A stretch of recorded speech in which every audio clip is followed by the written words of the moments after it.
jab, uppercut, leave you laid out on the floor. Try to duck and roll, hit and miss, now you counting stars. Should've practiced more, should've hit the mask, get out there more. Claim that you're the best. You gotta show me, son. Actions over words, baby boy. Is you real or what? Talking way too much, world come. Back sports, talking way too much, world come. Back sports, talking way too much, world come. Back sports.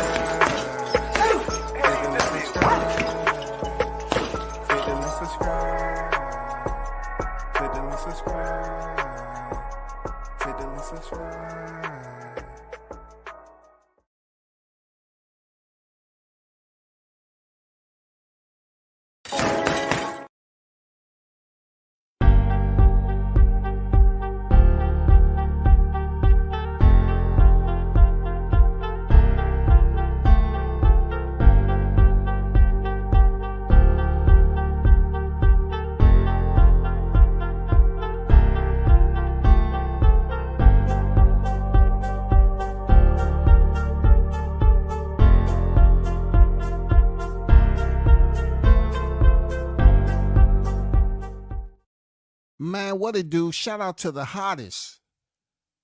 We talking about the hottest chat in the MFing game. A-side official. No negotiation needed, period. You already know WCS is the first in the building. Salute to Carlos on deck. I see you. What's good with it, brother? Geechee on deck. Salute. What's good? What's good? This is the first notification I got in a few days. Shaking my head, I'm done. Missed the 4 or 5 streams. You know I have absolutely no control over that. But I'm glad you got the notification. Hey, you in the building?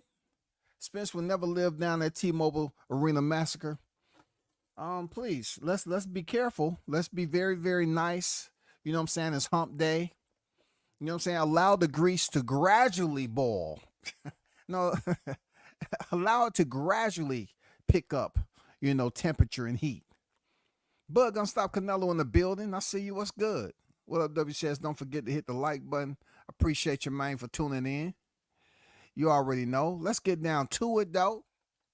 Let's get Edgar Berlanga out the way. Even though I wanted to do him last, I'm not gonna spend the whole time. There's no way I can talk more about him than Spence, because I like what I'm hearing about Spence. But if you don't know, let's get right down to the word that's been out there that Edgar Berlanga wants Joshua Dubois at heavyweight. Now seriously, when I first heard this information, I immediately ran and grabbed a cup. And I grabbed some aluminum foil to protect the chain of custody. And I wanted to piss this guy. I got on the phone. I contacted Mauricio Suleiman. I say, Mauricio, is there any way you can get Vada to go over there and test Edgar Berlanga? Because obviously he's done bumped his Puerto Rican head. Now, let's go through this process, because I'm not saying I don't like it. But I'm seeing a trend. The trend is you have a lot of Hispanic fighters saying some crazy shit.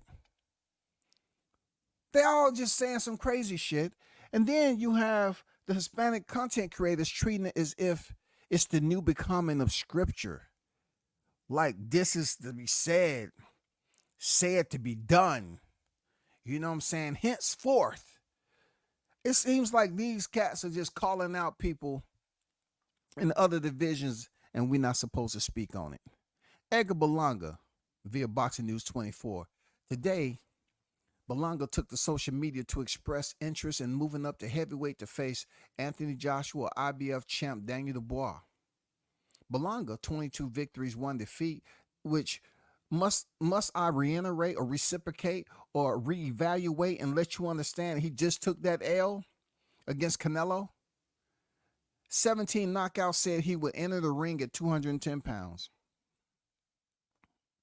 Berlanga has 1 fight left on Matchroom contract with Eddie Hearn, who promotes Joshua.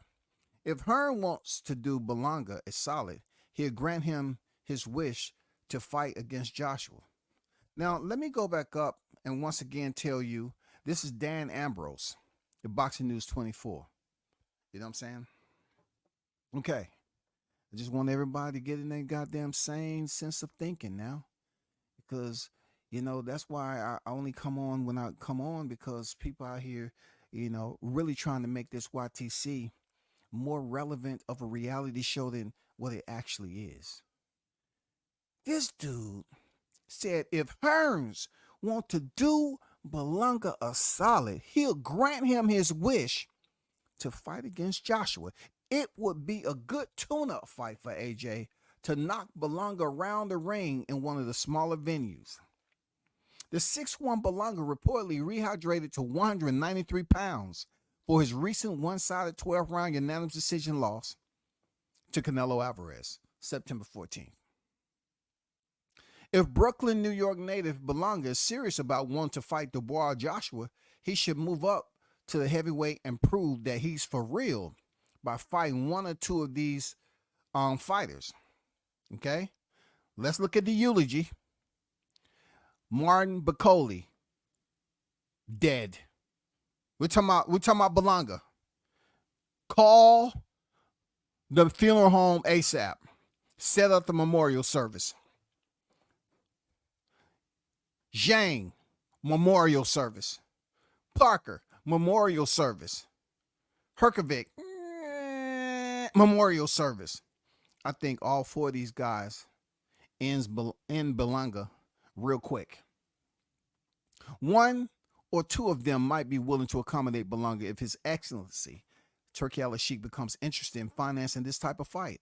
It will be a circus level, similar to when Fury and Anthony Joshua fought former UFC champion Francis Ngannou, who had no rightful business fighting either of them with his lack of experience in boxing. Now they want to talk about Francis Ngannou, a man that's well in the 200s, a man that was a former UFC champion. With Berlanga, he's still out here searching for that championship to host around his waist. I disagree with Ambrose in that criteria that he just put in there, because Conor McGregor came over here with Floyd Mayweather. He didn't go the distance because Floyd Mayweather knew that wouldn't be on his recorded boxing ledger. It's no way in hell. But times is changing in boxing. It was about the money. Tyson Fury goes in there and make Francis Ngannou look. Anyway, you know the story. Berlanga is choosing to put it out there that he wants to move to heavyweight, which everyone and anyone knows where I'm going with this. You're trying to say you want to move up to 168? You want to move up from 168 to heavyweight division and fight an Anthony Joshua or a Daniel Dubois? Yes, the money would be pretty decent. But most of that money, if you survive, will go to your health care. Family members showing up every day to dry off your mouth from all the freaking saliva and drool. Changing your diaper. You know what I'm saying? Doing all the little things like helping feed you. Changing your clothing. Just taking a whole lot of time out their day to monitor your well-being. Grabbing a wheelchair, taking you for a nice little stroll, looking out the window, and kind of giving you hope that someday you might return back outside. You know what I'm saying? That's what would happen if Berlanga moved up to heavyweight. But of course, we might get some individuals that try to co-sign this type of talk. You know, some individuals that think that, yeah, just because he lost to Canelo Alvarez, it's okay for him going 12 rounds to move up to the heavyweight division, like it's going to mean something different up there, like he's going to carry over his power to the heavyweight division. Now, all these articles that comes out aren't meant to be taken seriously. And must I inform you, this is one of them. I better not hear anyone talking about Berlanga at heavyweight. He has a chance. I will cook your ass very, very well done in hot grease in a reaction video if you select to do so. Go ahead, come out with some dumb shit. Talking about it's okay for Berlanga to challenge himself. This is what we need in boxing. No, we're not gonna do that. We're not gonna do that at all in my Cat Williams voice. No, there's many things that we can expose. It's many things that will be exposed if you try that. Okay. It goes on to say one or two of them might be willing to accommodate Berlanga if Turkey El Sheik become interested in financing this type of fight. It would be circus level, similar to when Tyson Fury and Anthony Joshua fought former UFC heavyweight Francis Ngannou. And the reason why I read that back over is that Francis Ngannou was more than qualified as a combat striker. You know what I'm saying? A full contact striker in a martial art sport. He was more than qualified. He was a former heavyweight champion. Plus, his weight matched up well with Fury. But Berlanga is coming in at 210 trying to do something that Deontay Wilder did. He doesn't have the speed nor the power, you know what I'm saying?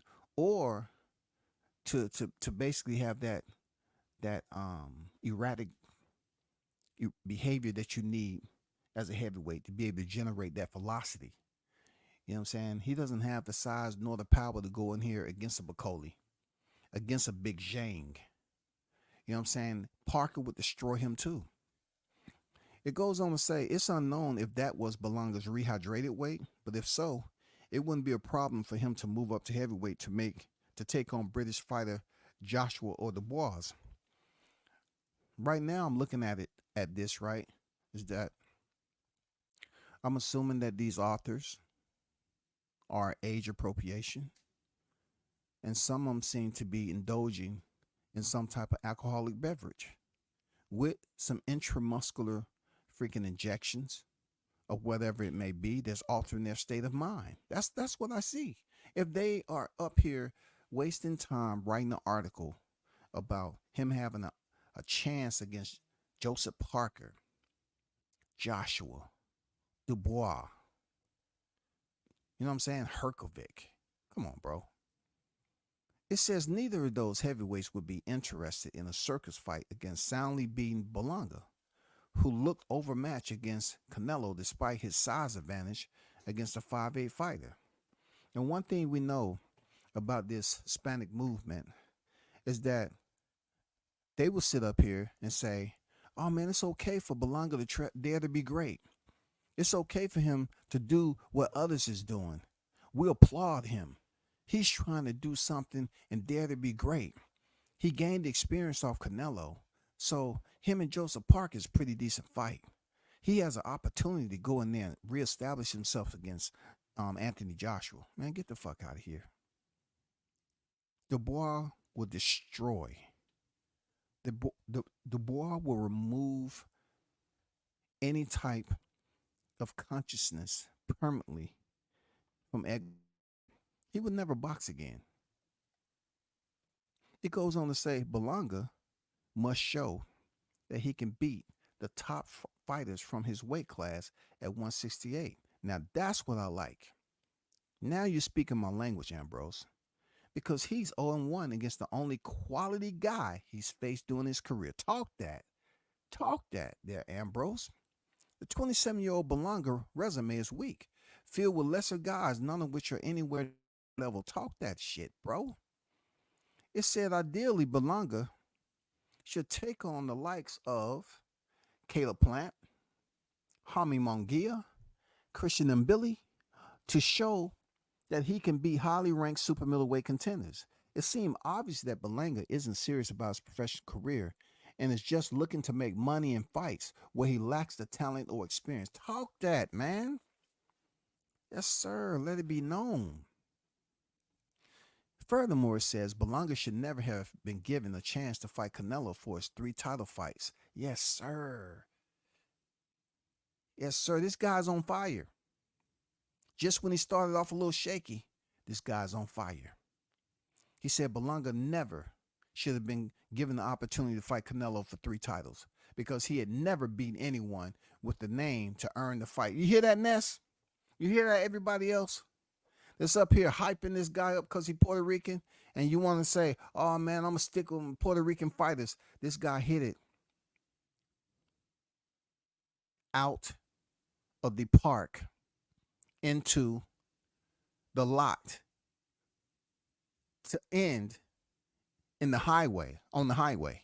He hit it out the park into the highway because he never should have got a fight with Canelo. Never. And they're talking about what he did in New York as far as selling tickets. Yeah, I commend him in New York, but he's no longer a top rank.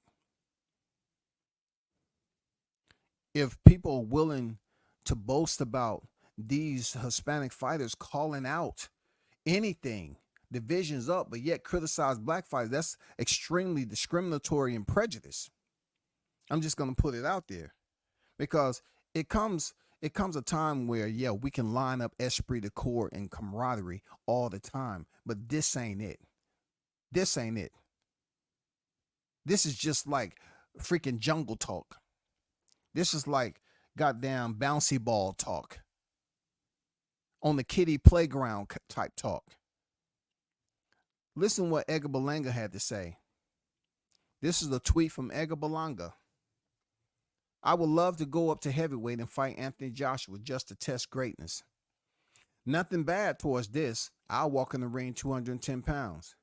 My thing is, when I decided to access online services, I wanted to see who is willing to talk about this and how they will respond to this tweet. Because I myself, I thought long and hard on how I wanted to trash Berlanga. But first, I want to trash those who support him heavy after I understand what their mindset is with him talking about test greatness. Because you know my guy, Crawford, has been testing greatness verbally and goddamn getting it done in the ring, and he don't get the support that's supposed to happen. So I want to see how contradictory these cats are willing to go. With Berlanga saying he want to move up to heavyweight and he ain't beat nobody at the lower weights. Do you see a trend? I do. I see Ryan Garcia talking all this talk about who they beat and all this, and they're doing the exact same thing. They're basically putting fighters' names in their mouth, calling them out when they haven't done a mother effing thing. Teofimo Lopez, same thing. Now we have Edgar Berlanga, same thing. No one wants to see you at heavyweight. Why don't you move up to 175? Because that's the criteria that they gave Crawford, right? To show that you're worthy of moving up and for the fight fans to respect your test of greatness. Move up. Fight a David Morrell. Fight a David Benavidez. Fight the very same names that you avoided when they was in your same weight class. That Berlanga, you just can't skip past 175 and go up there for another paycheck. You're not going in there beating Joshua even after he came off the type of loss he did. You're not going in there doing anything to Joshua, bro. You're not doing it. Dubois will send you straight to the morgue. And even though you won't be dead, they're going to still have to put some embalming fluid in you just in case. Because they're going to say, oh, he's on the brink. There's no need to send him to the hospital. He's on the brink. His tongue is out of his mouth. We can't get his tongue back in his mouth. We're trying to get him to breathe on his own. Just give us the word. We'll start embalmment ASAP. Just give us the word. We already know what color casket. It's going to be red with some white and some blue. You send him in there against Daniel Dubois, and he gets canceled. How dare he? How dare you play around like that? How dare he say he want to test greatness? How dare he? This man have shown that he doesn't have the next gear when it comes to the boxing IQ. People want to praise him for showboating in there with Canelo Alvarez, and going the distance. But I tell you what, if Crawford would have went the distance with Madrimov, just based off Madrimov's 10 professional wins, not the fact that Crawford is up there going to another division, but if Crawford would have went the distance with Madrimov and suffered a couple of maybe 2 or 3 knockdowns in that fight, but still went the distance, they would have said, no, he needs to retire. He's old. His legs, he ain't got it no more. Yeah, he made it to the final bell, but he should have lost the fight. Come on, bro. Come on. We saw what happened to Edgar Berlanga when he went the distance with Damon Nichols. We saw what happened in his next fight. I mean, pretty much those knockouts, they went on leave of absence. They been UA. And you're trying to say what again? And then the even more crazier part is that they want to mention how much he weighed in there against Canelo. And you see no one's really making a big deal about it. Like, why isn't any one of these hardcore Berlanga channels making a big deal about how high of a weight that him and Canelo came in? Isn't the weight class 168? Right or wrong? Isn't it 168 last time I checked? Isn't 168 considered the super middleweight division? What did Canelo weigh? 183 or something like that? So Canelo came in 15 over? So Canelo was a light heavyweight, huh? They're going to give him a pass anyway because Canelo's already been to 175 already. What about Edgar Berlanga? Edgar Berlanga supposed to came in at what weight again? 193? Is that the weight? Is that the way he came in at? Somebody drop it in the chat for me. Was it 193? I just want to be sure. I seen it up here at one point in time. What's the weight Edgar Berlanga came in at? What's the weight? It just slipped my mind. What's the weight? What's the weight that Berlanga come in at, y'all? What was his weight? 193. Okay, appreciate you. Bug gonna stop Canelo. So Edgar Berlanga was 25 pounds overweight. God damn. You trying to tell me that super middleweight came in 193, 25 over? No. That can't be right, man. That can't be right. He couldn't have came over 25 pounds overweight, and there's quiet voices. Even spaces have echoes. And this is an echo that I want to question why. Why in the hell people ain't goddamn in the uproar that Berlanga came in at 193 versus Canelo?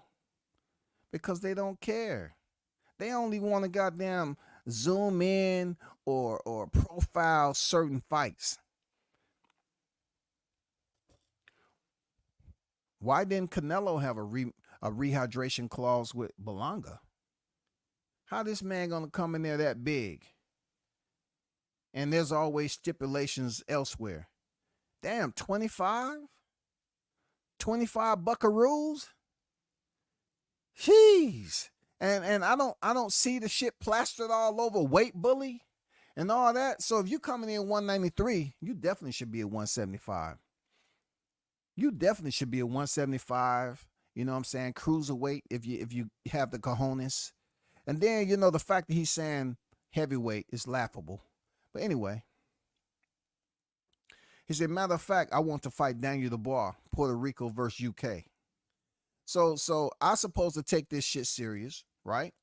That Edgar Berlanga wants to fight Daniel Dubois at heavyweight.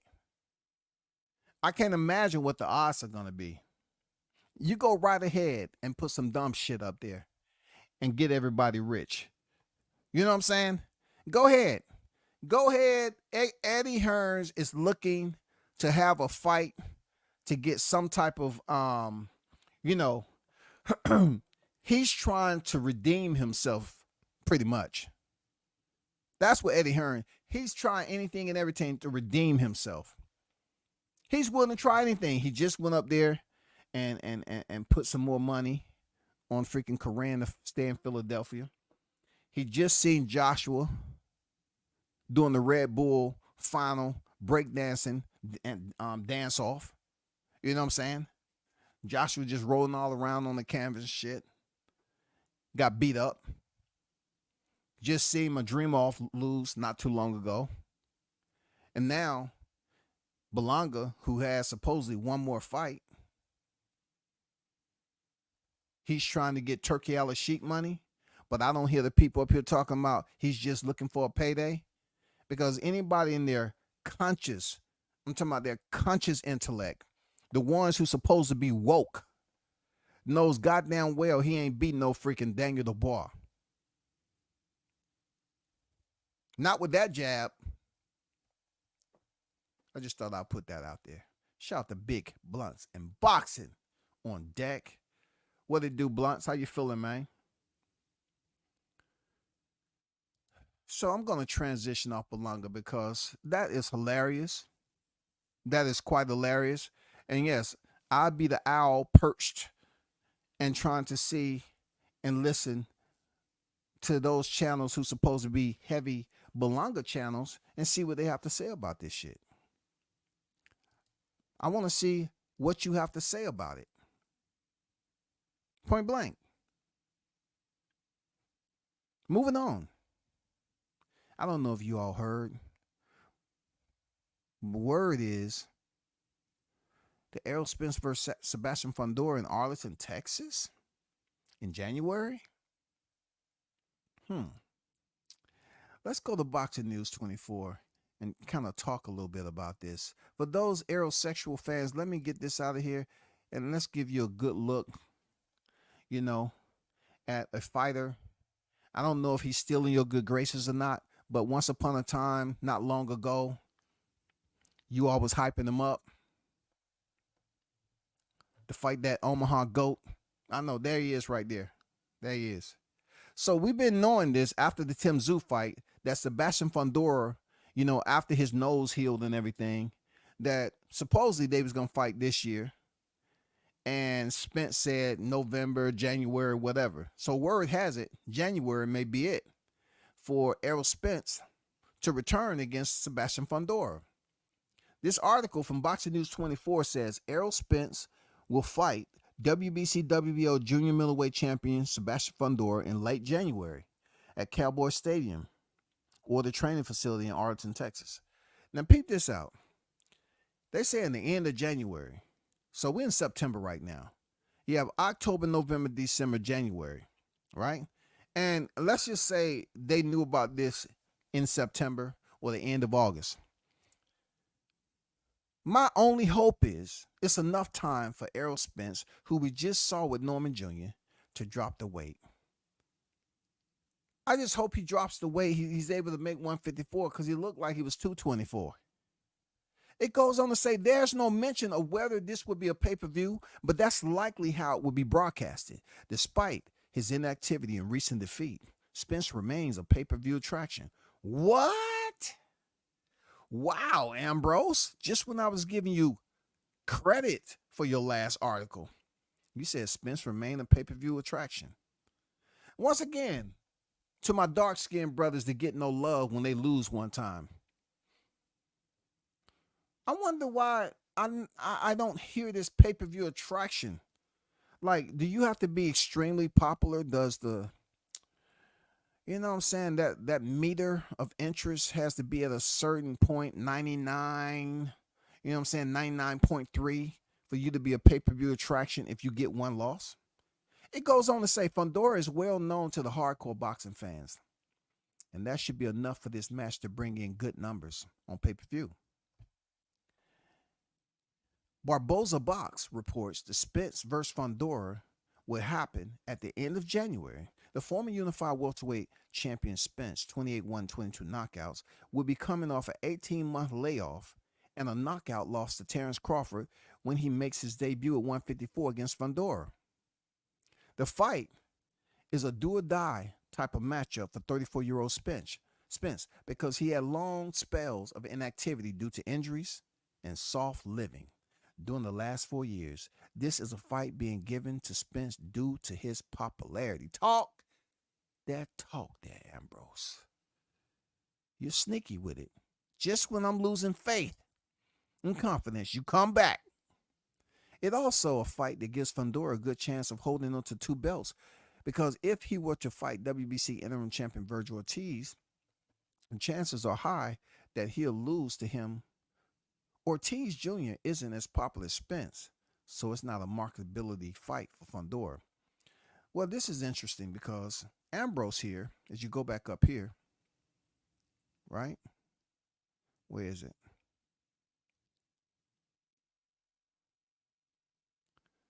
It said Errol Spence will fight WBC WBO junior middleweight champion. My question then is, I thought if he didn't fight Crawford by October, that Crawford would be elevated, just the same as Zoo was when Jermell Charlo stepped in there with Canelo Alvarez. I thought he would be elevated to the WBO title because he's not fighting Crawford in October. So this may, if anybody else have any information, let me know, but that may be inaccurate there, Ambrose. It says Spence's defeat against Crawford was brutal, and he took terrible punishment. But his fight against Jordanis Ugas was also hard. Errol had fought only 3 times since 2020 because he can't stay healthy. The 26-year-old Fundora, 6'6", will have a big size and youth advantage over Spence, and it will be interesting if Errol has enough left to win. If Spence is okay, let me stop right there because I want to highlight something once again. How people tend to basically credit who they choose to credit. It's just like eating a bag of chips. You know what I'm saying? They just scrounging around for that whole chip to take it out so it can satisfy their craving, right? But what doesn't satisfy me is, how can Spence have one loss to a pound for pound guy? And then they say the 26-year-old Fundora will have a big size advantage and will be interesting and all that. But Fundora was knocked out worse than Spence stoppage. Spence received a TKO while Fundora was snoozing in the land of Nod. First class, VIP, first class. I mean, Fundora was sleeping. But it just seems like these authors, they get a little bit of selective, I don't remember, when talking about, soft living and health. Yeah, we can talk about that with Spence a little bit. But also when it comes to them two linking up, Fundora has been knocked out cold by Brian Mendoza. Knocked out cold. So you can talk about Errol Spence, the punishment he took against Jordanis Ugas and Terrence Crawford. But out of both of those fights, yes, only one of those fighters beat him, and he didn't knock him out flat like Sebastian Fundora. You know what I'm saying? But they chose to leave that out because he went in there and did a lot better with Tim Tszyu. That's all. If Spence is victorious, that could open up the door for a rematch with Crawford if the Nebraska native doesn't retire. There are a lot of other excellent fights at 154 for Spence if he captures the 154. If he captures the WBC and the WBO belts from Fundora. Like I said earlier, I was thinking that if Fundora selected not to fight Crawford in October, he would have to come off that WBO strap.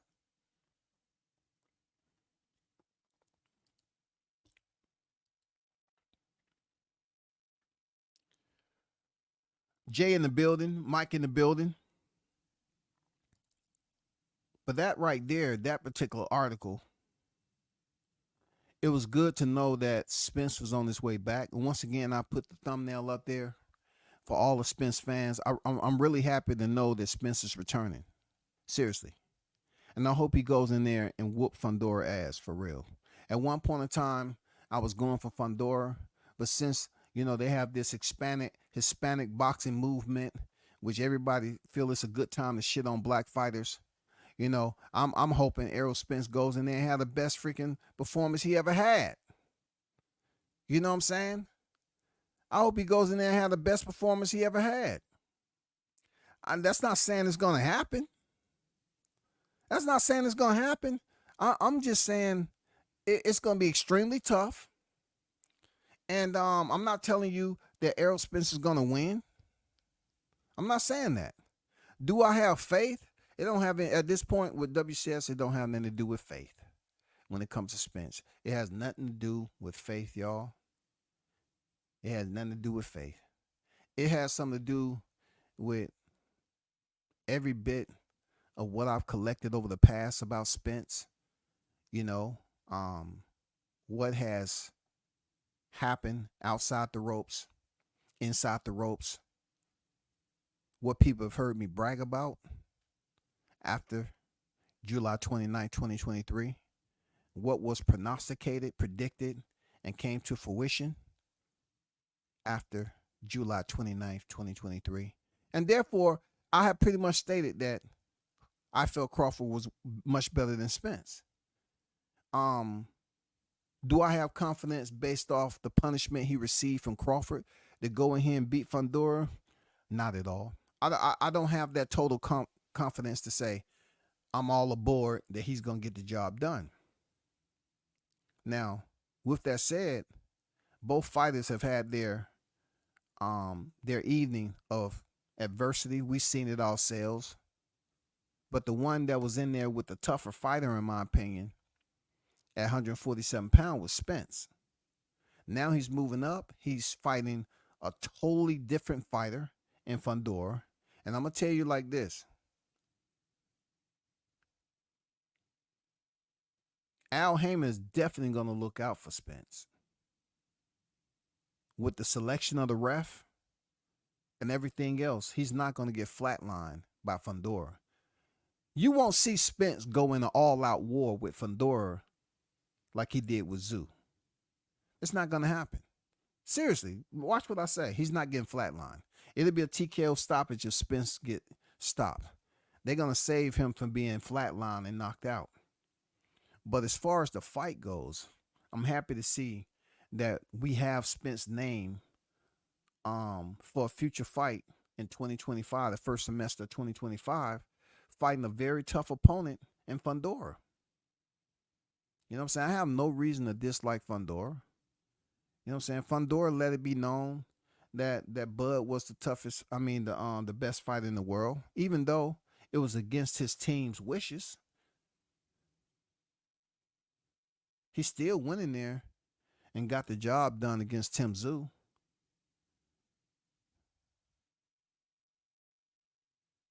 Is this fight a 50-50? I don't know, man. I can't sit up here and play with it. I can't play with the numbers like that just because it sounds good, man. It's a 50-50. I can't give you that check mark. I can't give you the motherfucking check mark, dog. I can't say this a 50-50.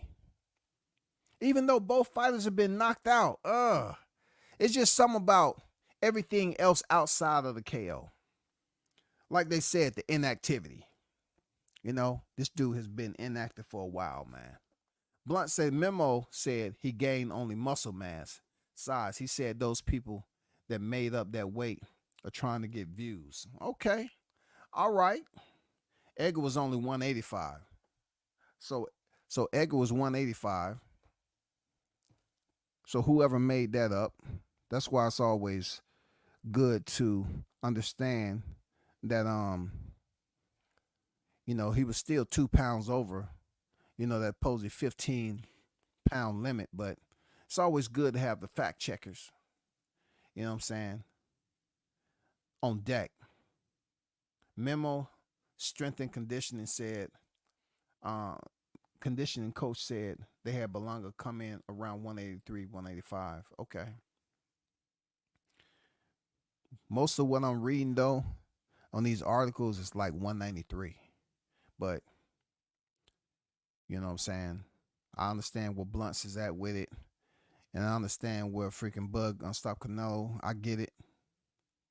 But you know how the media gets to start putting all they freaking spices and you know, ingredients into boosting something up. All I'm saying is, if it was above 185, people still not, you know, making a big deal about it, even though it wasn't a rehydration clause. But good shit though. I got Aeroville stop at 7-12. He gonna break Fundora up. Man, I can't say that, man. I can't say that at all. I know you're a Spence fan. I can't say that at all, big dog. I can't have. I'm going for Spence. You know what I'm saying? I'm going for Spence. I would love for Spence to get a second shot at a huge fight with Terrence Crawford for unification. Absolutely, I will. Absolutely. I would like for these two brothers to step in the ring and square off again in a part 2 since we couldn't get it at 147. Absolutely, I will. Why not? Why not? Shout out to Tough Glove Boxing in the building, man. What's good with it? Definitely check out Tough Glove. Support the brother. You know what I'm saying? Sub to the channel. Get the notification. Hit the bell. And go in there and participate, man. I appreciate you. Good stuff you putting out over there. Good content, bro. Continue to keep that fire, that flamethrower going. Keep that fire content going, bro. Y'all definitely check out Tough Glove Boxing in the building. Fundora gonna destroy Spence. You know, I'm trying to be a little, you know, healthier with my delivery there, K. You know what I'm saying? I'm for real. I'm trying to be healthy in this sense right here. You know, with him going in there against Fundora. I'm trying to be healthy and go for Spence to go in there and get it done. Because I would like to see him and Crawford fight again. You know what I'm saying? Hey, what's better than one T-Mobile massacre? 2 T-Mobile massacre, especially for a championship. Hey, I want to see Spence go in there and beat Fundora, bro. For real. You know what I'm saying? I'm going for the black fighter, bro. You know what I'm saying? In this scenario right here, I'm going for the brother. I'm going for the return of Errol Spence. You know what I'm saying? To get it done. And look, I'm just going for him. Do I have confidence? No, I don't have confidence he can get it done. I have no idea who's training this man, too. I have no freaking information. If you have information on who's training Errol Spence, can you put it in the chat, please? Because that seemed like it's secret squirrel type shit. Can somebody tell me who is training Errol Spence? If it's Blu-ray, if it's Al TBA, you know what I'm saying? If it's anyone over in Texas, just tell me who's training Spence, bro. Who's training him? Is it Frank Martin? Is it McAlooey? Is it Marvelous Jarvis? Who's training him? That's all I'm saying. They ran with the bullshit to throw some salt on Canelo Benavidez. Memo cleared this shit up real quick. Memo cleared the real shit on Twitter. Memo. Okay. Body shot stoppage. Shout out to Caps in Full G in the building, man. What's good with you, bro? Salute to you. If Lubin and Mendoza drop you, I already know what Spence got coming. Fundora can only win via stoppage. I don't know, man. I'm not sure if I'm linking up with you all the way with that chirp chirp. For those of you that grew up back in the day. The youngins may not know when we had the chirp phones. But I don't know, man, because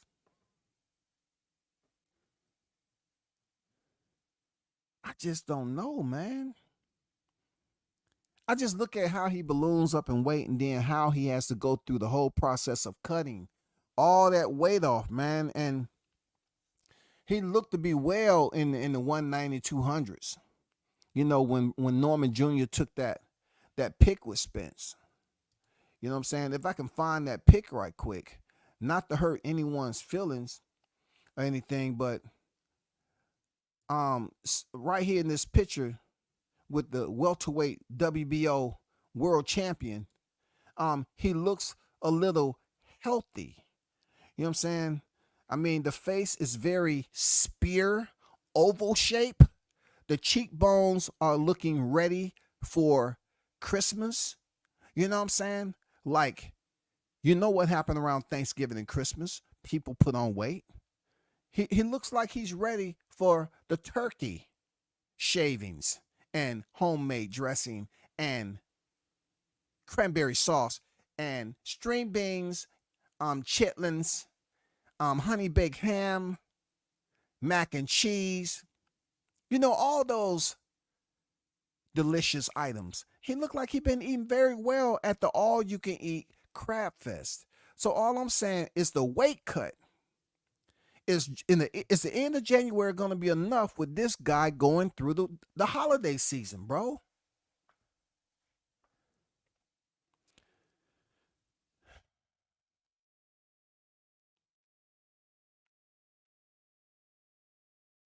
I'm not trying to speak without purpose. If you go back in time when the negotiations fell out with him and Crawford, at that time he went through the holiday seasons also. November, December, into January. And they didn't fight to July. And the dude was still cutting weight on fight week, man. That's why I'm concerned. And I'm not confident in saying he'll go in there and do what he's supposed to do with Fundora. Because damn, he had forever and a day into July. And this guy wait to first part of January to say, oh yeah, let me roll out a freaking, you know what I'm saying, Walmart with some tape over my eye and go live and don't say nothing. And then he's still up here cutting weight when he was supposed to be already on weight to fight Crawford. And then all that time he had after Crawford's beaten,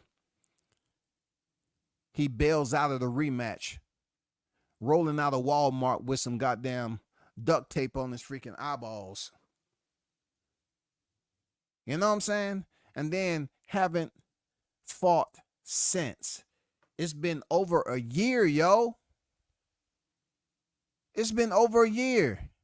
Blunts, do you understand this? Mayday, mayday, over. Do you read? Do you copy over? SOS sent over. Do you understand that they're talking about 2020 what? 5, him fighting in January.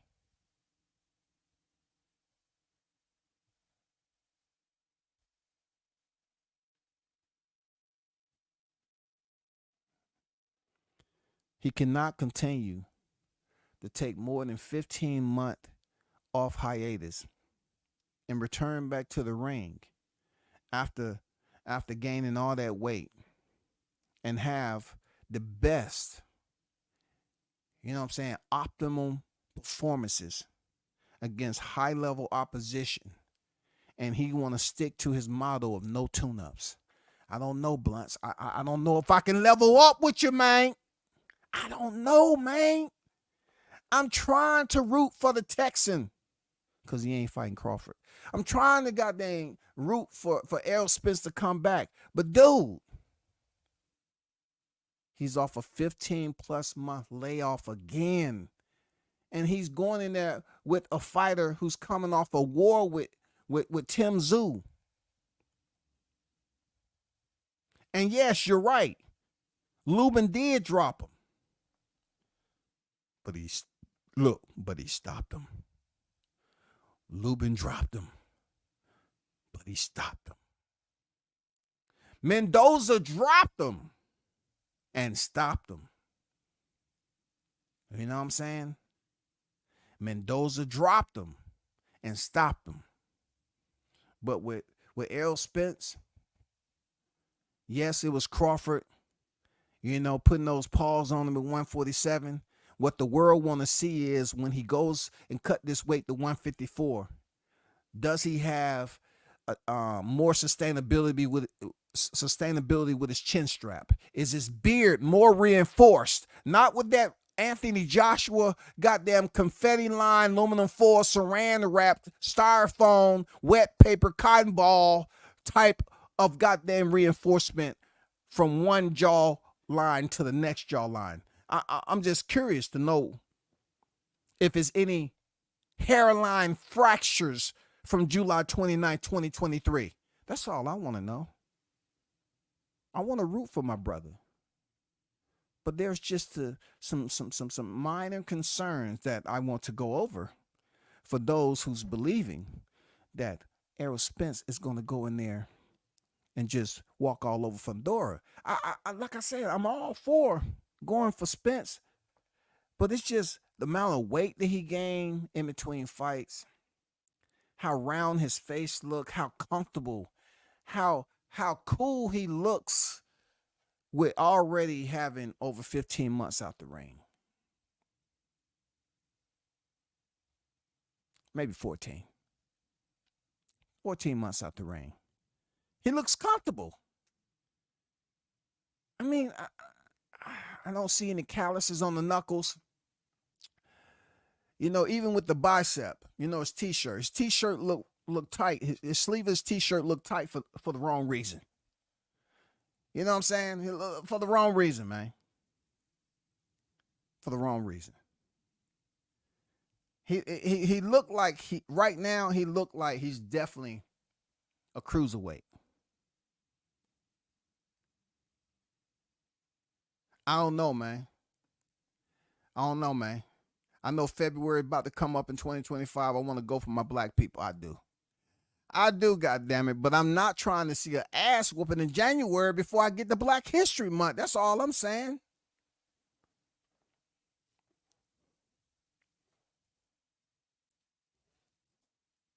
I got a feeling Spence gonna pop out with Coach Calvin.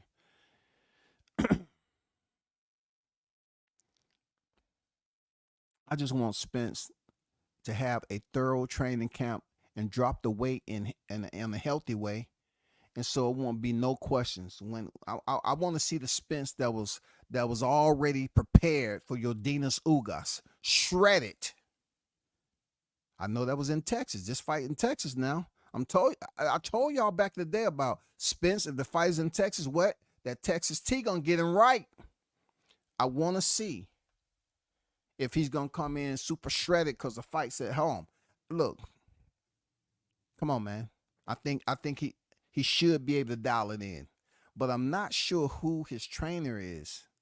They kind of have some confidence, man. You know what I'm saying? Fundora does not fight to his body type. Spence stopped Fundora. Ooh, AC is saying that Spence stopped Fundora. So we have two compatriots, two boxing aficionados that's on deck that is going for Spence to stop Fundora. Fundora and Hamza, same body type, but Hamza is far more skilled. So we have some Spence advocates in here. You know what I'm saying? One thing we can understand about that 50 cal jab, Fundora had it active. The hammer was going back and forth. He had his finger on the trigger. That AC had his finger on the trigger. Bang, bang, bang, bang, bang, bang. You know what I'm saying? He was firing off, hitting the target. Anybody who actually heard of 50 cal, that must say, I mean, he was bouncing that jab off Tim Zoo's head. But I got you, though. I got you recorded. You know what I'm saying? We have some Errol Spence fans who have confidence in his return. All I want to know is some small details. Who he's training with. You know what I'm saying? I need to know who he's training with. And I would definitely like to know where he's training. I hope he's training out of Texas so he can be locked in. He can be locked in so he can drop this weight and get it done. I don't want to see no more guacamole burgers because, goddamn it, that shit looked good when Showtime was doing the epilogue. You You don't need no more guacamole burgers. No, you need some vegan. You need some vegetables. You need some weight cutting serum. You was eating that shit, and I say, damn, I need to. The motherfucker look delicious, but I seriously doubt they was cutting fat. That's what I'm saying. It looked good.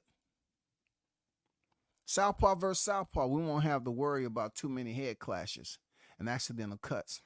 It'll be a battle of the jab. Spence was known for his jab. Add the body work on a tall guy, and it's over. Hey, man, that shit sound all good, man. Just like busting out a guitar for the first time and you try to tune it. You know what I'm saying? That shit sound good. But one thing you know that I love to do, I have to put in parentheses there. Blunt, you said WAS. You said Spence was known for his jab. Da-da! Was. Are you talking past tense, homie? Are you have the audacity to hype Spence up and you say he was known for his jab? So if he isn't known for his jab currently, he's in trouble, yo.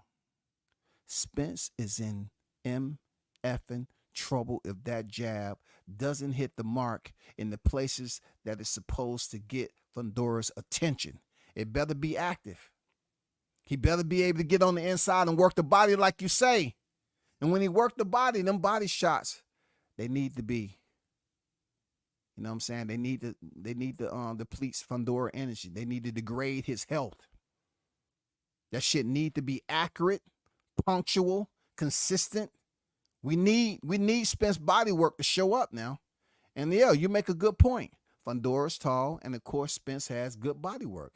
And look, I'm not doubting that Spence can break him down if he's able to stay on the inside and work Fundora over. I agree. If he's very punctual and he keeps those appointments with those hooks to the body, yes, I think he can do serious damage with the slender, lanky Sebastian Fundora. But we have to see what condition he is. He needs to be in the same condition he was with Yordenis Ugas a month out from the fight. He needs to be already shredded. You know what I'm saying? Abdominals, everything. He need to be damn near close to weight, shredded. Not the softness that we seen going in there with Crawford and running up Mount Charles and shit. We don't need to see none of that. Van on deck, what's good? W says, don't believe the hype. Era's done. Every month there's a new update about Spitz. Do you really think he can come back after the massacre? Sometimes another man, like he's not fighting Crawford in this fight, right? So to answer your question, I'm not totally confident. I'm going to be honest. I'm not totally confident that Spence gets it done against Fundora. But I'm happy that the fight is finally designated for January in the first semester of 2025. I like that. I'm curious to know how Spence look coming back. Why? Because you still have those embedded aerosexuals. I'm waiting on them to rise up. You aerosexuals, you hear my voice on the intercom. Rise up. Regenerate. Go to the rally point. It's time to support Spence against Sebastian Fundora, man. They out here trying to push a black versus Mexican freaking war. When they can just talk boxing, they want to then shit on the black fighters. Man, support who you want to support. It's all good. But to the aerosexuals, you need to do your job. You need to rededicate your interest in Spence and help him get through this training camp.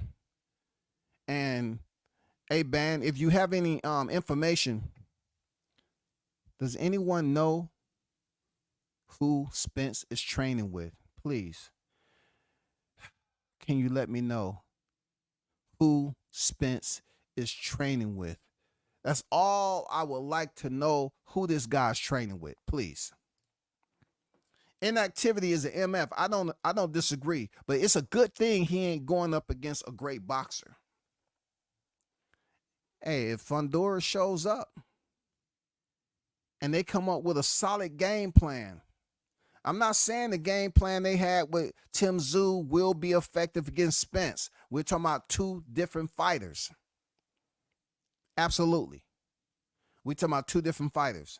And for many of us, if we're looking at Fundora's elbow splitting Tim Tszyu open, taking that away, many of us think it'll be a totally different fight for Fundora.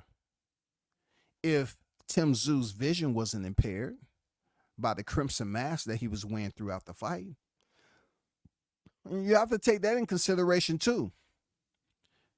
Can Errol Spence get into the fight, establish himself without getting slit, without getting cut open? You know what I'm saying? Appreciate everyone for their comments. TM in the building. He said, I F with Errol heavy, but he'd be hella consistent. But can make no excuses for him. Fundora gonna win. He gonna make some money. I can't wait. He comfortable because he fight the same way each fight. We don't have real game. He don't have real game plan. So one thing we have to say about the real game plan is that he's switching trainers. So you look at the game plan that he used to have with Diddy, and it's gonna be switched up now. You know what I'm saying? Hopefully he has a renewed focus. He's not with Diddy James no more. And we hope that he's with a fighter that can get him back motivated. That's what I want to see. Point blank period. I just want to see him with a trainer that can get him back motivated, hungry, and he can cut that weight healthy and go in there and show out. Show out. You know, I want to say it's a 50-50 fight, but I'll be lying. Man. I think right now it's like a 70-30 fight, man, in favor of Fundora. That's because I lack the confidence. I lack the confidence to give Spence the halo. I lack the confidence to give him the halo to walk in there and say, you know what?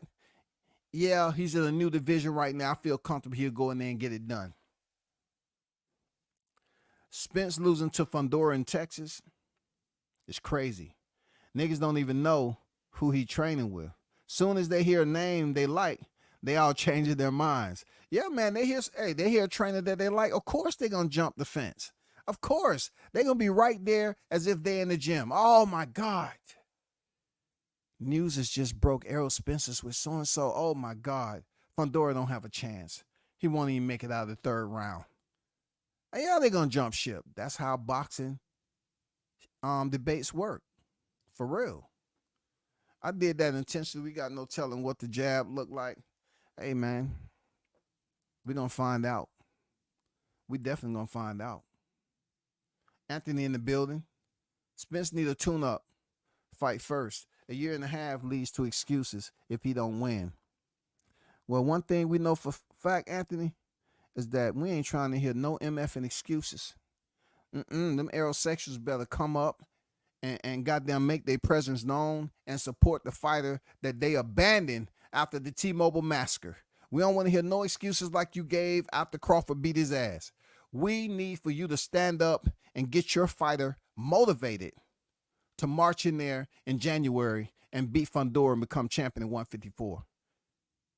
If he doesn't become champion in 154 and he has a terrible performance, his career is probably done. And we can attribute that to Bud Crawford. Because obviously, that is the fight in his career where he took the most damage. And don't start shitting on Spence now. Like he wasn't a pound-for-pound fighter right next to Bud. We're going to see how. Because you know how a lot of fighters, they fight a certain fight and get all this credit like we've been saying, like the Canelo effect. You got fighters losing to Canelo and then they say, oh, so-and-so is much bigger. Hummy McGill goes in there and loses to Canelo and then he fighting 2 weeks later. I swear to you, man. Like nothing happened. I don't see fighters doing that with Bud, though. I know it's not a Bud freaking live, but I'm just saying I don't see fighters going in there losing to Bud Crawford and then turning back around and fighting in 3 weeks. I don't see them feeling that comfortable. Seriously, I just don't see them feeling that comfortable and healthy to say, yeah, you know what I'm saying? I know it's September. Hey, man, they got a fight date at the end of October. You want to go? Sure, man. Sure, yeah, I'll take it. No. But with Canelo, yeah, sure, I got it. I feel good, man. I feel reborn, all of that. Man, hard fight camp for Canelo. But give me a week, and I'll get back in there. We good. We're going to win this. Please. Spence jab was never that good. He used to cut distance. He had less than 30% accuracy. Ooh, woo! Them boxing heads throwing them jabs and them hooks. Jab to the body.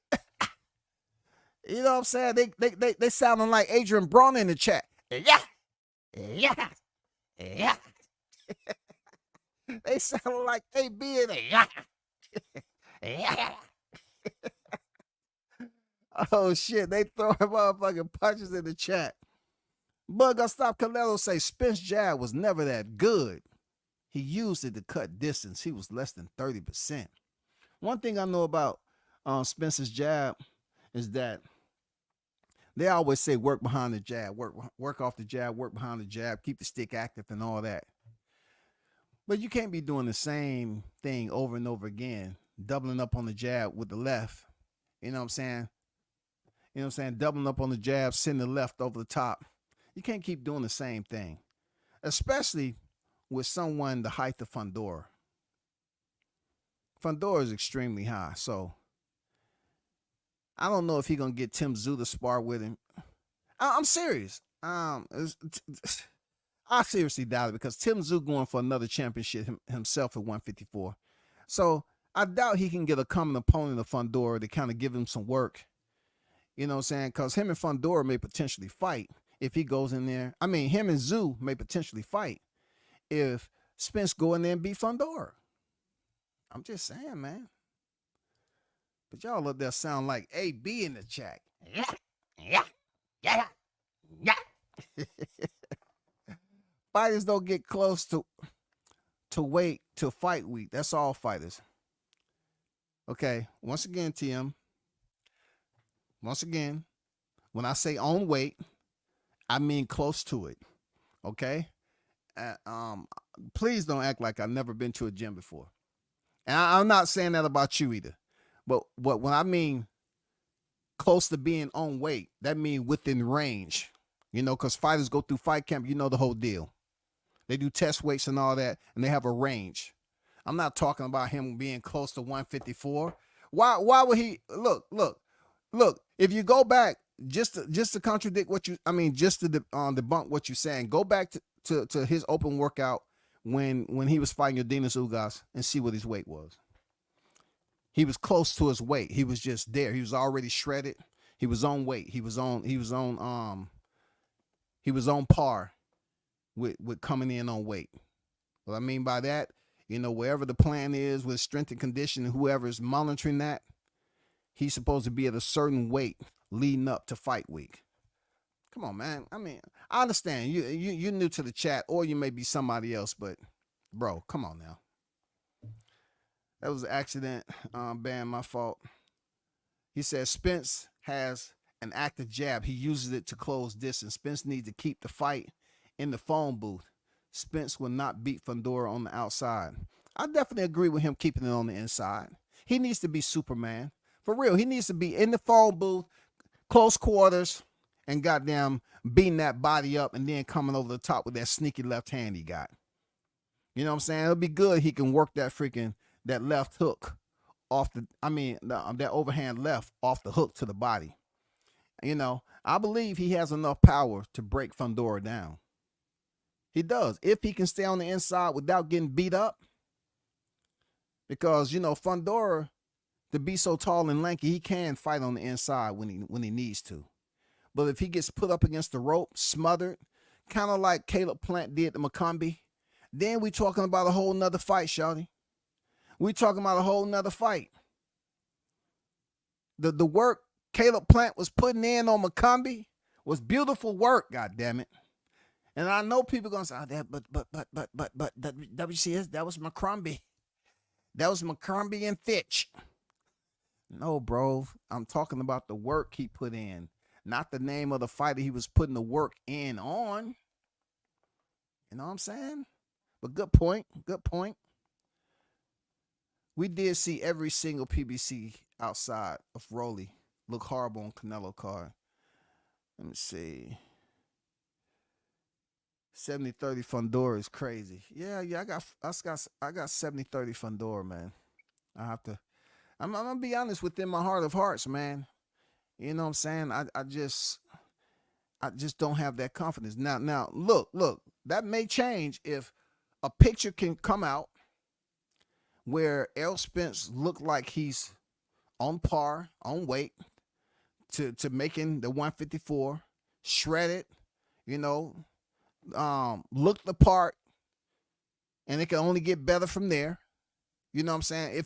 If he gives me that snapshot, and then I find out who his trainer is, and I'm saying, okay, I know they coming up with a solid game plan. Okay, that might raise it a little bit. Right now, it might be 71-29, Shawty. I'm just saying, man. It might be 71-29, Blunts. I ain't bullshitting, bro. It might be 71-29. By the end of this live, it might be 75-25, dog.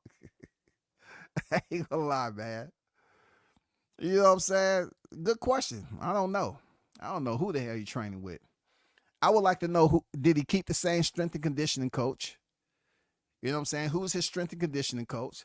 Because if you change trainers, most of the time, you know what I'm saying, they have their own strength and conditioning. But if it is Calvin them, Javante Davis has been coming in great condition, goddammit. Great condition. Whoever, man, he been coming in great condition. So if it indeed, I don't have no problem knowing it, Errol Spence is going to be in good hands and he going to goddamn get that weight down. We about to be hearing a whole bunch of boxing debates again. Pager going to be in Texas ringside trying to get Jerry beads from Spence. Hey, man, I don't, believe it or not, I don't think he's going to be training in Texas, to be honest. Who's there besides Running Shields? Who else is going to be able to get him locked in? He should leave Texas and really lock in, bro. OG Bruce Gas in the building. What's good with it, Bruce? It all comes down to if Spence still has it. And that's what I was giving him a 75-25 chance there, Bruce. I don't know if he still has it. He looks pretty healthy. When he was standing next to Norman Jr., he looks extremely healthy. He looks like he may be 200 pounds. You know, some people may look at it like, you know, that's not a big deal, but just looking at his cheekbones, man, and, you know, how round his face looked, boy, he looked like he's been having a good old time. But that doesn't mean he can't drop the weight. You know what I'm saying? We'll see. We'll see what a discipline scale is at for Errol Spence. The real talk. We'll have to see. We'll have to see, man. We'll have to see. Coming in on fight week and fight ain't until February. Coming in on fight week, his fight ain't until February. That's not what I heard. You know what I'm saying? I heard it was late January. I'm gonna ride for Spence. A lot of these dudes switch up on Big Fish. Well, what do you mean a lot of these dudes? I mean, heading to July 29th, then he had a bigger fan base, supposedly. Wasn't there more aerosexuals than any other fighter that was rooting on him? They even planned a secret freaking rendezvous to go to Vegas and see the massacre firsthand. They didn't want to let nobody know, y'all. They went live and everything, not to bring up old news, but they was like, hey, tiptoe on the plane. We don't want nobody to hear us. Tiptoe. Put on your shiesty mask. Do y'all have your shiesty mask? Okay, if you don't want a shiesty mask, that may be over the top for you. But put on a freaking a COVID mask. Yeah, medical mask. Yeah, put that on. We want to make sure we sneak. Do y'all have y'all shirts on? Smoking on butt? Yeah. Okay, cool. They was on a secret mission to sneak over there in Vegas. So when nobody turning their back, man, it's until after round 9, and the fight was called off. It started round 2. That's when the chaos began. That's all. If you must understand that you're saying a lot of dudes. No. They still had confidence at the end of round 1. Round 2 is when the hand over the eye method, peeking out in between the fingers. When you seen drinks flying all over the place because they thought the referee was goddamn sabotaging the fight. Because they said, how in the hell Terrence Crawford can drop him with a jab? Did anybody check for a banana peel? Was it any grease? Did somebody throw an old candy wrapper in there? You know what I'm saying? They was coming up with all these scenarios like, no, this can't be true. He ain't gonna drop no Errol Spence Jr. with a jab. And sure enough, that's what happened. You feel me? That's what happened. That's what happened. Fundora's slow jab is overrated. Easy to jab a fighter that can't see with blood pouring in his eye all night. Damn, they up here throwing punches like AB tonight. Hey, Anthony said, hey, it's easy to jab a fighter that can't see. So he's giving Tim Tszyu very low credit for his accuracy. Hey, boxing fans covered out, man. They pissed, ain't shit going on. They say, man, I'm going to talk my motherfucking shit tonight, man. Give a fuck what you say, man. If he wouldn't have had that motherfucking blood in his goddamn face, he would have been lighting his ass up, man. What the fuck you think, man? Motherfucker arms are like 6 feet tall, man. What the fuck you want Tim Tszyu to do, man? Nigga had a goddamn 8-inch scar on his head, man. You can see his skull. You can see what the nigga thinking, man. Fundora was able to see what goddamn Tszyu was thinking, man. That's why he was able to get over on him, man. They was up there. Hey, they up there saying, goddamn it, if it wasn't for the goddamn 8-inch cut on Fundora's head, he probably would have beat. He probably would have beat him, man. I mean, the 8-inch cut on Tszyu's head, Fundora probably would have beat him. Or not beat him. You know what I'm saying? Tszyu probably would have won. Who knows? We were just waiting for Tim Tszyu to get that momentum. But when you got blood and you fighting through blood, Tim Tszyu has been on record as saying he wouldn't change a thing. He still fought on. Because you know well as I do, they could have stopped the fight. They could have stopped the fight. But Tszyu felt that his warrior spirit was more important than him stopping the fight and retaining this title. That's crazy, bro. You got to give Tim Tszyu his credit there, Anthony. You know what I'm saying? Tim Tszyu chose and selected to fight on, knowing that he was freaking in a bloodbath. He chose to fight on, bro, with his title on the line. And I heard many people say he was stupid for doing that because he was fighting impaired. But, you know, we got to give Tim Tszyu his credit for being a warrior, man.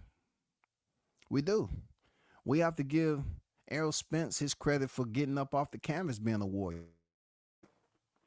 I heard all these people talking about how Joshua got heart for getting up. Yeah, we're going to get Errol Spence, you know, the heart stamp too. He kept getting up. He kept getting up. You know what I'm saying? He did. He kept getting up. He kept trying to, I guess, get back in the fight, and hopefully a miracle happened and the halo starts to shine a little bit brighter. Hey, man, it didn't happen, bro. Spencer's a big fish. He's a goldfish now. Hey, man. Hey, some people may say a goldfish is better than a big fish, you know, being that the Olympics just passed. Come on now. You know how they want to say, yeah, thanks for boosting them up like that. Thanks for the compliment. I appreciate that, man. Thanks for looking out for our fighter, man. I never seen a fan base still live off a Spence win. It sound like you Bud fans hurt Errol Let me see. Hurt Arrow got the Fundora fight and gonna do big numbers. It really gets a little distorted with all the dang compound sentences all joining together and all that. I'm looking for some commas and everything. It gets a little difficult reading the whole paragraph. No goddamn periods in that bitch. How y'all still hating on Spence and Bud One? Too much jealousy. Well, how you sitting on here talking about somebody hating? You know what I'm saying? Don't feel no type of way. Don't start getting butt hurt now. Don't start getting butt hurt. You know, they come in here and try to soften the blow and say, oh, I'm going to act like I'm all for this fighter and that fighter, but really he's an aerosexual. Man, just come over here with the aerosexual goddamn shirt on, man, in uniform, and let it be known. Don't creep in here and tiptoe and shit and say, oh, man, you know, if this fight go that way, Errol Spence, man. And then start talking about Bud fans. Just come off right off the rip. Don't perpetrate. Don't perpetrate, man. We expect strays to come over here. You know what I'm saying? We expect strays to come over here and still attempt to defend the honor of Errol Spence. Like I said before, I want him to go in there and beat Fundora. Do I have enough confidence to assure the victory will happen? No, I don't. Are there many variables to why I'm unsure? Absolutely. I mean, the T-Mobile massacre, that's one of the variables that stands out to me. We understand and we know very well that the aerosexuals abandoned him after that fight with a guy who was supposedly have nobody on his record. He didn't fight nobody. He was a smaller guy and all that. He didn't put butts in the seats. He moving funny, doing bad business, getting investigated for MTK. Cost Bob Arum money. We heard everything. With that being the way it is, I was just so disappointed in how they just fled the scene. So now, this live stream right here, this really has nothing to do with Bud Crawford, who's already a champion at 154 pounds. So if I select to revisit the 147, it's only to highlight July 29, 2023, the T-Mobile massacre.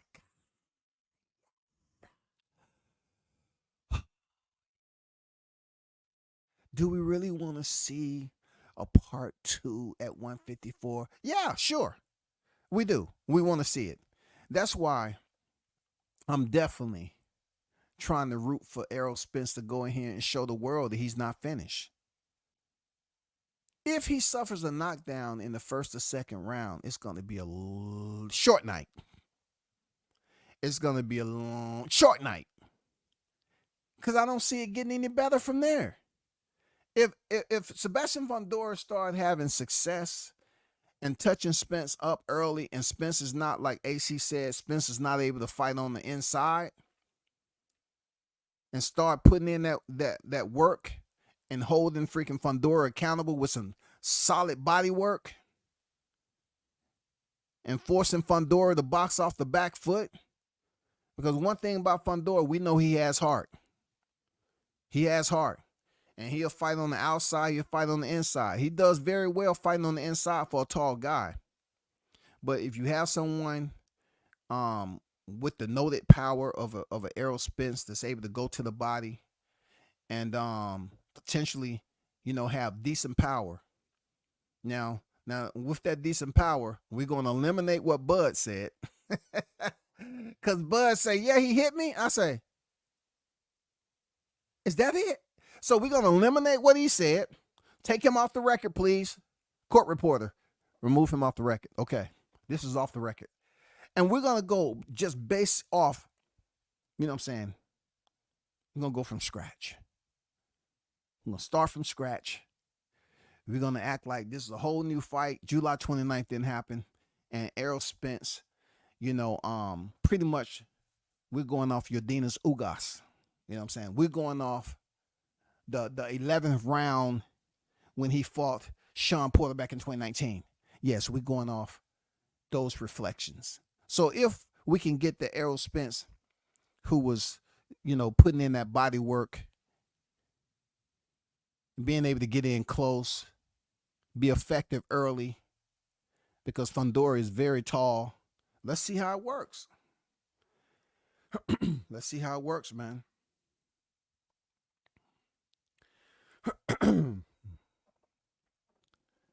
Well, it's no Bud fans over here that's talking besides me.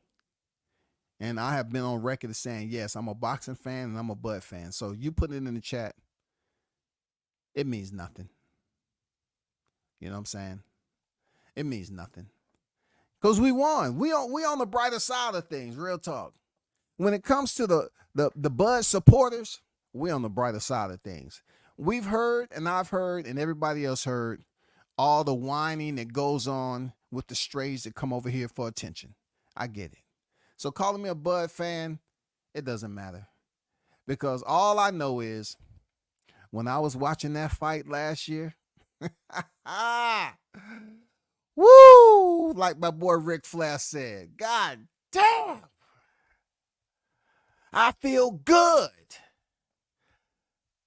When watching that fight all over again and again and again and again, just like Nelly said, it's all in my head. I think about it over and over again. Yeah. It's all in my head, my vision, all that. For real.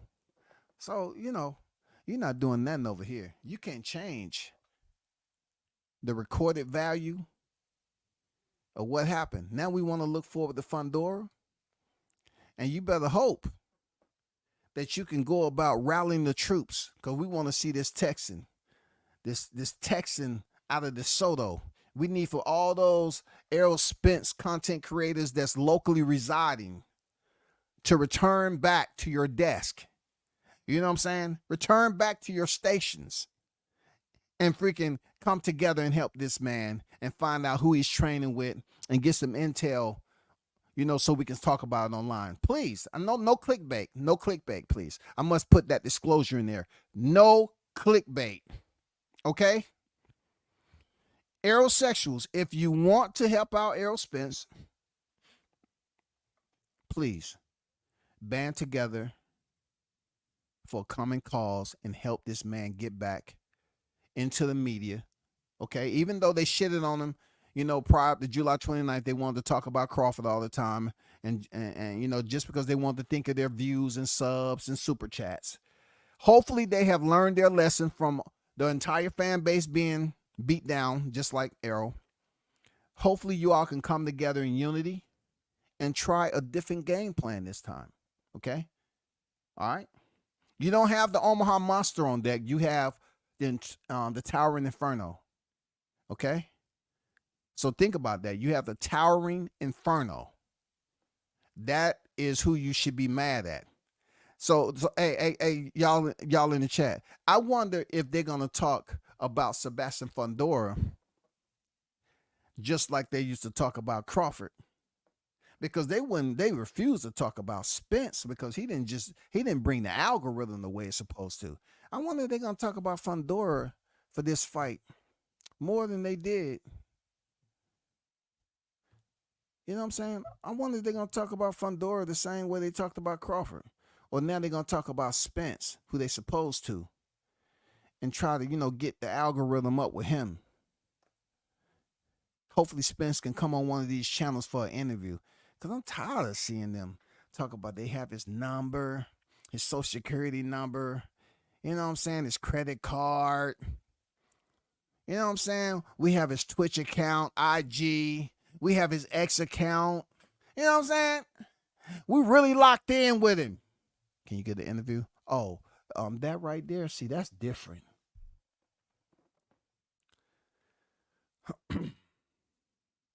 Spence needs to do something.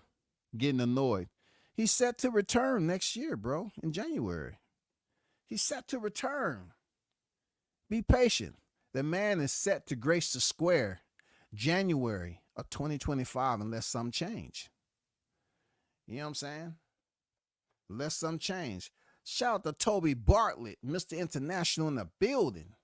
Salute WCS and the hottest chat in the YTC. We're global, baby. We're global. No doubt about it, Toby. What's good? What do you think about, hearing the news that Spence is on his way back to fight a tough challenger? Well, I'll take that back, as you were. A tough fight. Because I'm used to people challenging freaking Errol Spence. What I'm trying to do is just put myself before July 29th. My bad. Keep on putting myself and just trying to be non-biased. You know what I'm saying? I'm trying to be non-biased, but he's coming back as the challenger in this case without a tune-up. Toby, do you think that's a good idea for Spence to return back to the ring? At that time, it would be over 15-month layoff to challenge a champion like Sebastian Fundora. Do you believe he needs a tune-up or he's good to go? Please, let me know, man. Let me know what your thoughts are. Does he need a tune-up, or will we listen to the aerosexuals say that he's good? Because we just seen Danny Garcia come off from a 6-year layoff, and he looked like he had freaking cylinder blocks on his freaking ankles. He couldn't do too much of anything. You know what I'm saying? So I'm curious. Another long layoff for Spence, and will he be able to get his rhythm and coordination together against a hitter like Fundora? I'm just curious. I'm just curious. To any one of y'all in the chat, do you believe he'll be able to get it done with his timing and everything? Should he go straight in there with a champion like Fundora? Or should he get a tune-up? Even though the fight's going to happen, I just want to hear what you all have to say about it. That's all I want to know. Vernon, what's good? He said he needs a tune-up. He hasn't fought since Bud beat him. We absolutely know that to be fact. And that's why I'm proposing the question.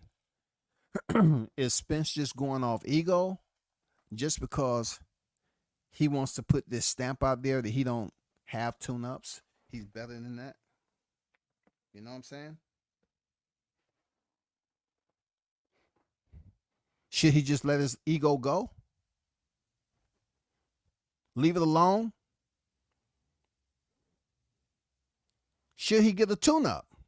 Would it be beneficial for Errol Spence to get a tune-up to make full advantage, take full advantage of this contest with Fundora, knowing that if he beats Fundora, he may potentially have a part 2 against pound-for-pound monster Terrence Bud Crawford. Cinco de Crawford. You know what I'm saying? I mean, this means everything. He may potentially, after Crawford finishes Cinco de Crawford, maybe Errol Spence, if he wins, he's able to get a part 2 unification with Cinco de Crawford. It'll even be a bigger fight now that he have Canelo on the left side in the win column. You know what I'm saying? He go in there and beat Canelo ass. And then, he can unify with Spence. And then after he get through beating Spence in the T-Mobile Part 2 series, he can go in there and fight the winner of Tim Tszyu and Baccarat. That'd be awesome. And then the rest is history. Not the gloves. 3-division undisputed world champion, hailing out of Omaha, Nebraska, Terrence Crawford. Hey, don't be mad at the messenger now. Don't be mad at the messenger, because if that gauntlet, I'm telling you, the Pantheon is gonna be different. Y'all better enjoy the time you got to witness history, which witness a legendary, moment, you better pay attention. Stop being haters. Stop being haters, man. Spence don't want to get beat by a tune-up, so he going for the belt. So if I get this, if I'm correct with this, for real, if I'm correct, it's been a rainy day. If I'm correct, just correct me if I'm wrong. So what you're saying is,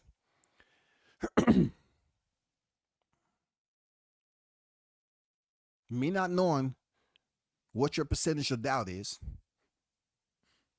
that Spence can actually win this. So you're saying he may be more interested in a payola? He may be more interested in a payola? ¿Entiendes, amigo? See? You're saying Spence may be more interested in a payola. A check? I don't want to put that out there like that, man, because the aerosexuals, that may ignite fury. You know what I'm saying? They may become furious, man, and just start goddamn attacking random bystanders and shit. So you saying that he don't want to take a tune-up because he might lose. So in other words, he wants the check so he can get paid for his work. So the loss would be worth it. But hell, what they doing with Anthony Joshua, if Spence go in here and lose to Fundora, they might still say they want to see Spence face Crawford at 154. I'm just saying, if it's good for Joshua, it should be good for every other fighter, goddammit. Because that dude lose, and then the next day you say, oh, Joshua Fury may be possible next. What? Is there another AJ on the docket? I just want to ask this question. Is there another AJ? I'm just asking because Eddie Hearn just said AJ versus Fury. But, I mean, didn't AJ just finish? Yeah, that's the same AJ. Okay. I'm just curious. I don't believe his punch tolerance is there anymore. Okay. I mean, I can't disagree on the punch tolerance. Nor do I put Fundora in the same category as Crawford at the end of the day when it comes to boxing IQ. I don't. And boxing power, no. You know what I'm saying? No. Two different fighters. You know what I'm saying? Two different fighters. But I really want to see Cinco de Crawford. You know what I'm saying? I do. I want to see that. I hope that fight get made too. If he gets a tune-up, it will take another year for him to fight Fundora because he doesn't fight often. You know what I'm saying, Bruce? Man, we'll be in another Christmas, man. I'm serious, bro. We'll be in another X-Maze, man. God damn. If we can only get 2 out of them, that might be asking too much, man. If we can get 2 out of them, maybe asking too much. I love EJ, but he isn't the same fighter he was before the accident. And that beating Bud gave him there is a big question. Yes, no doubt, man. That is the question that may potentially be answered in January 2025. How much is left, if any? Will he totally surprise us and look rejuvenated with the time he had off? Maybe he looks good. You know what I'm saying? Maybe he looks good. We don't know. Maybe he goes in there and run through Fundora. Blunt seemed to think that Errol Spence will get it done. A lot of people, when you talk about punch tolerance, a lot of people still give the check mark that he has the power. Being that Fundora has a different, frame and so forth, he's much more taller and lankier.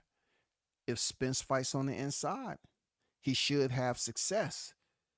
You know what I'm saying? I mean, he was a bruiser. He was that come forward fighter. He was that guy. But then also you had somebody in the chat saying his accuracy with the jab was 30%. Ugh, Jesus Christ. The gall of some of these boxing fans, I swear to God. They can be brutal sometimes. Serious. He didn't have driving lessons after his car accident. So I guess he figures he won't need a tune-up fight. Well, he's driving the car. The car's not driving him. So we hope that he has invested in a chauffeur. You know what I'm saying? Or a DD, designated driver. Okay? You know what I'm saying? So Spence is done. He has one more beat down to go. We want that to be Crawford, though.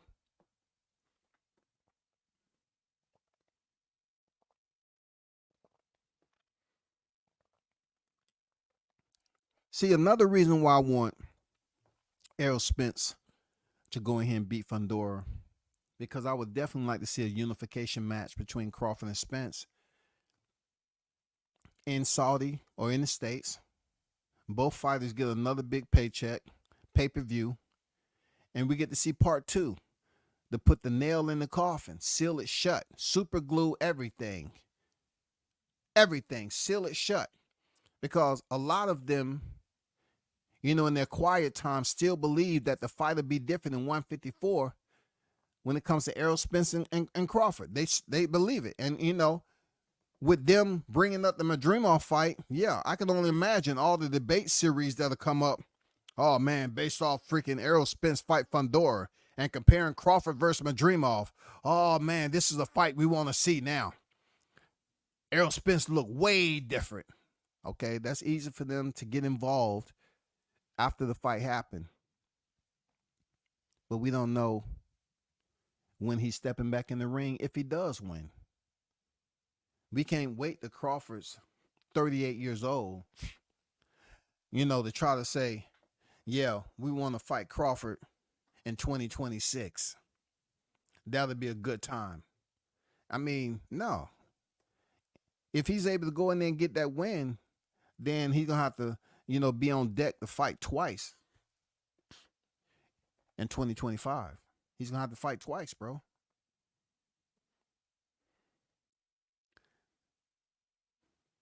Bud said he ain't fighting. Whoever's saying, what Bud said, all we know is every time you look on that pound for pound fight list, he's right there. That pound for pound list, he's right there, Shawty.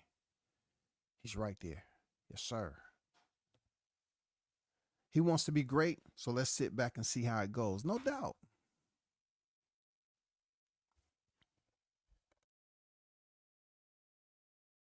Hold on for a second, y'all.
be back. Let me see. EJ wants to be great, so let's sit back and see how it goes. Who is this new trainer, or he gonna patch things up with Diddy James? I don't know about that. I don't know about patching it up. I don't know. This is gonna be one of them old suits, man. And you say, hey, you gonna pop it out one time and say, it don't look too bad after all. Let me see if it still fit. No, no, no. That's over. If they wouldn't have legal action going on, going to court, I don't think they're gonna, what I'm saying, men broken wings and try to fly again. I don't think that's gonna happen, Toby. Real talk. I don't think that's gonna happen, man. Sports Channel on deck. What's good? So does it mean Fundora is dropping one of the belts? That's what I thought, because from my understanding, he was definitely supposed to fight Crawford in October. He was mandated to fight him. If he didn't, he was gonna come off the WBO. So Crawford would be the unified champion. You know what I'm saying? The WBA and the WBO, and that that will leave Fundora with the WBC. And then of course Tim Tszyu and his opponent is fighting for the IBF.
That fight is very predictable.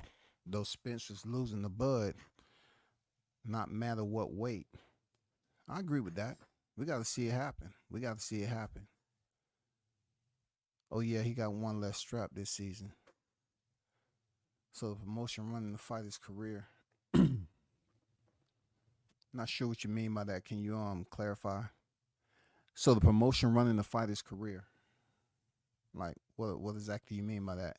Shout out to the Oracle Trick Noti in the building, man. I see you. WCS salute fam. Nah blunts. Don't start. First it was your dates that you never came back and said you were off. Now you're picking an inactive Spence who hasn't fought since LeBron was a rookie. Wow, dog. You're gonna say since LeBron was a rookie, dog. Dang. Man, y'all are active today. It must be that Wednesday, man. It must be that Wednesday, man. The hump day, it get people frustrated and stuff. Yeah. Bud is a pound for pound star. Errol's still seeing stars. Facts. Facts. He's seeing all the points too. They should have been cleared up by now, man. As long as he don't close his eyes and do a ayahuasca or something like that, he should be good to go. Stay away from the psychedelics. He should be good to go. You know what I'm saying? But shout out to Trick Noti in the building, man.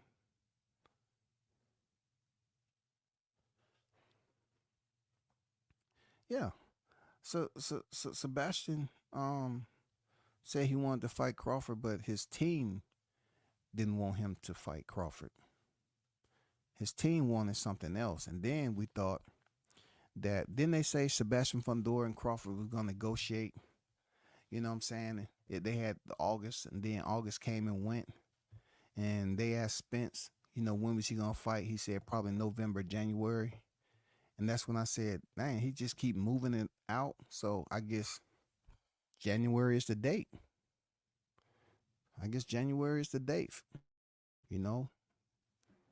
Boxing News 24 put it out. We're going to see what it is. We're going to see what it is, man. All I'm saying is I just need his fans to rally, his fans to get that energy back up, support the young warrior. He young to me, you know what I'm saying? And get him back in the ring, because the more you support him heading into this fight with Fundora, there's a high possibility that a small portion of your support may be able to save him and get that WBC title, so we can definitely see a rematch between him and Crawford at 154. I know there's people in the chat that believe no matter what the weight class, he's going to lose. Yes, I agree. But I'm trying to turn over a leaf before fall hits, because we all know what those leaves look like in the fall. We all know that. So I'm trying to turn over a leaf before fall and give Errol Spence, a little bit of support to go in there and beat Fundora. And so him and Crawford can have a mega fight for unification. And then after Crawford beats Spence a second time, he can go in there and fight for the IBF championship and become immortalized. You know what I'm saying? No more Canelo talk. You know what I'm saying? He'll be 3 times undisputed, and he don't even need Canelo. It'll be Cinco de Crawford from here on out. 3-time undisputed, he'll be in a league of his own, man, already. It won't be no second, third. That's if or what he selected. Yeah, boxing is a business. These are prize fighters, and I understand that Crawford definitely wants to go in there and fight Canelo, for the biggest paycheck and the legacy fight of his career. Why not? The same for Canelo. That'll be his biggest paycheck of his career. And lo and behold, who would have thought that the fighter who they believe is not making any money, not putting butts in the seats, moving funny, bad for business, will cause Canelo, will be the reason why Canelo was getting his biggest payday ever? Who would have thought? You know what I'm saying? Who would have thought? His biggest payday ever. Who would have thought that it would be the guy who was easy money? Maybe when Canelo said he's easy money, that's with the fact of him, trying to convince Turkey Al-Sheikh to pay him over $100 million. Maybe that's what he believes is easy money, because ultimately Canelo is the one that's going for a payday. Real talk. I think Canelo is the real one who's going for a payday. I don't hear none of his fans believing that it's going to be a walk in the park for him. I don't think they want the fight because they couldn't stand an Omaha fighter like Crawford being the last man to defeat Canelo. I know. It's tough. It's tough to even register that. So, let's see what the venture is going to be like for Crawford in these 2 lanes. If he's going to be able to successfully unify the 154-pound division. One can happen without the other. Real talk. Either or. What's his biggest legacy? Yeah, definitely Canelo will be good on his resume. Even though he already has 2 losses, it'd be good to get that win so it can banish the Mexican boxing fans when it comes to Cinco de Crawford. Whenever Cinco come up in May, it'll be Cinco de Crawford celebration, and they'll be wearing different colors. They'll be wearing that red and white. They'll be wearing that red and white, those Nebraska colors, man. You feel me? They'll be wearing the Nebraska colors, for real. For real. Y'all keep your hands crossed, your fingers crossed, man. And we're gonna keep our eyes tuned in to this situation. Seriously. In closing, for those who missed the first half, let's wish a very speedy recovery for Berlanga. Okay? The reason why I say that, because he's on record as saying he wants to move up to heavyweight division and fight Daniel Dubois and Anthony Joshua. So let's keep him in our prayers, because obviously he's going through some Tweety birds that's perched inside his cranium, and that's causing his thought process to go a little bit tweak. You know what I'm saying? To think that he want to go from 168 to heavyweight. Okay. I think there's some loose nuts and bolts in there. So let's pray for him to get back on track, y'all. Let's pray for him to get back on track. That's all I'm saying. Pray for him to get back on track. Until next time, man, shout out to the hottest chat in the MF and game. Salute everyone. Make sure you hit the like button and continue to support. I'm out.